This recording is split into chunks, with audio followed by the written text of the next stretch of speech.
Pohan. Baik. Dan pertanyaan ini juga hampir sama dengan yang disampaikan oleh Ibu Reni. Baik.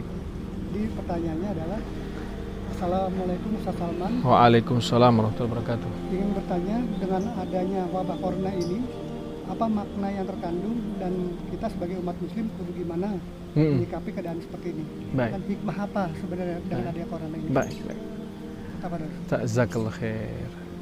Ada ayat yang luar biasa dalam Al-Quran ya. Gini kata Allah, وَلَنَبْلُوَنَّكُمْ بِشَيْءٍ مِّنَ الْخَوْفِ وَالْجُوعِ. Panjang ayat itu sebenarnya. Nah, sebelumnya ada ayat lagi gini.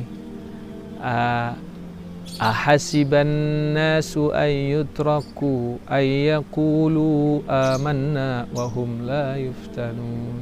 Nah, itu kan jangan dikira manusia itu bilang beriman tanpa aku coba. Nah, ini sebenarnya kita sudah melewati banyak cobaan, Pak Wafi. Kalau boleh nih kita runut, tapi nanti panjang omongannya. Tapi kita lahir aja itu karena kita menang terhadap cobaan. Saat sperma disemprotkan kan ada 1 miliar benih atau 1 juta benih, ya kan? Gitu. Yang paling sabar lah yang sampai ke indung telur. Ya kita inilah. Betul. Jadilah kita.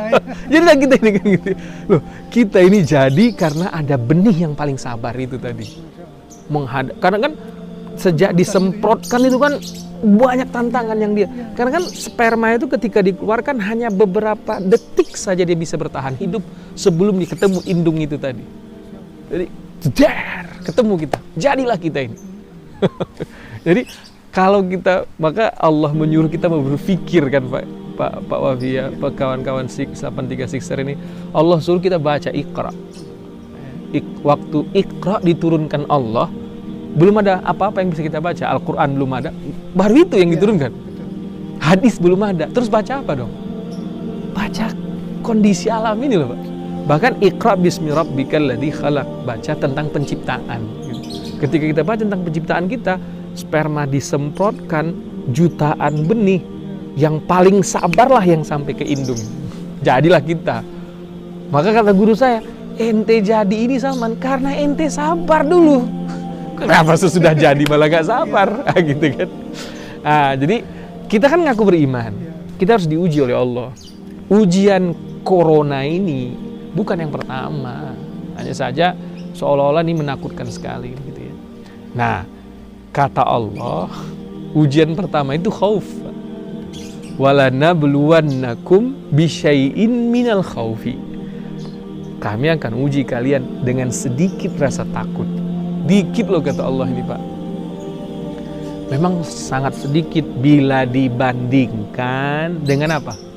Dengan sakratul maut. Kata hadis, sakratul maut itu saking hausnya, andai ada air tawar sebanyak air lautan diminumkan ke kita, niscaya kita minta lagi. Itu. Ada yang lebih takut lagi tuh, sesudah sampai di kuburan, itu lebih menakutkan lagi. Ini ujian takut kecil ini. Ujian takut kecil. Wala nabluwannakum bisyai'in bahasa Arab udah pakai syai' mina. Nah, syai' itu sedikit, min itu litab'id, taklil. Dikit banget. Iya. Dikit banget. Jadi ketakutan yang sedang kita alami ini bila diukur dengan ketakutan-ketakutan yang akan kita hadapi, kecil memang. Jadi bagaimana dong kita menghadapinya? Jangan takut. Tapi juga jangan petantang-petenteng, enggak lah. Ya, tapi takut jangan. Kita tetap Bismillahirrahmanirrahim. 83 Sixers yang kami muliakan. Tadi kita bilang bahwa di masa waktu itu ada orang terlambat sholat Jumat. Dia datang buru-buru, Nabi sedang khutbah. Dia langsung mau sholat tahiyatul masjid. Nabi sebentar dulu, kata Nabi. Onta kau di mana? Saya serahkan kepada Allah SWT. Dia bilang gitu kan. Nabi bilang, enggak boleh begitu. Keluar dulu, ikat dulu ontanya, baru serahkan kepada Allah. Nah, kita juga sama COVID-19 atau entah apapun yang akan terjadi nanti kehidupan kita ini adalah selalu usaha maksimal dan serahkan diri kepada Allah Subhanahu wa taala.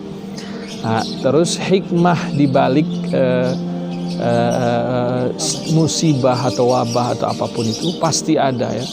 Karena Allah yang bilang dalam Al-Qur'an, tidak ada Rabbana ma khalaqta hadza batila. Tidak ada yang sia-sia yang Allah ciptakan di dalam semesta kita ini. Nggak ada. Rumput yang tumbuh yang kita anggap semak ini aja ada hikmah di sana. Bahkan debu juga katanya. Ada hikmah di sana, kan? Apalagi lah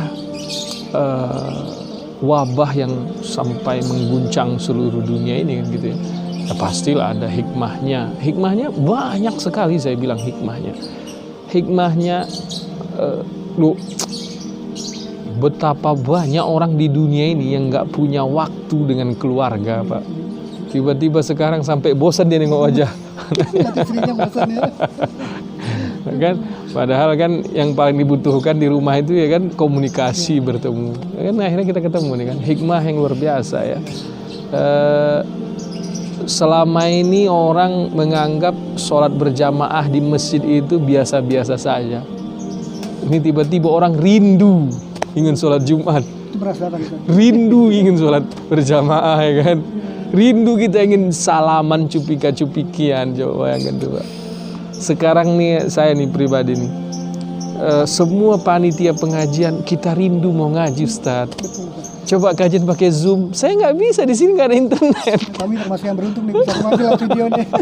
Tadi kan ada hikmah kan, hikmahnya rindu kita mau ngaji, rindu kita mau sholat berjamaah. Yang lebih parah sekarang nih, kita rindu nak ke Baitullah.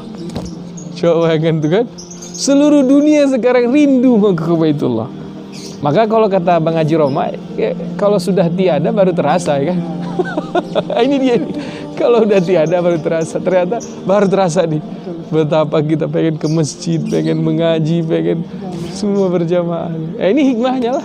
Nah, nanti kalau ini udah selesai, berjamaah lah, mengajilah, benabunglah ke Mekah lah. Sebelum ini nggak mustahil Pak diulang oleh Allah.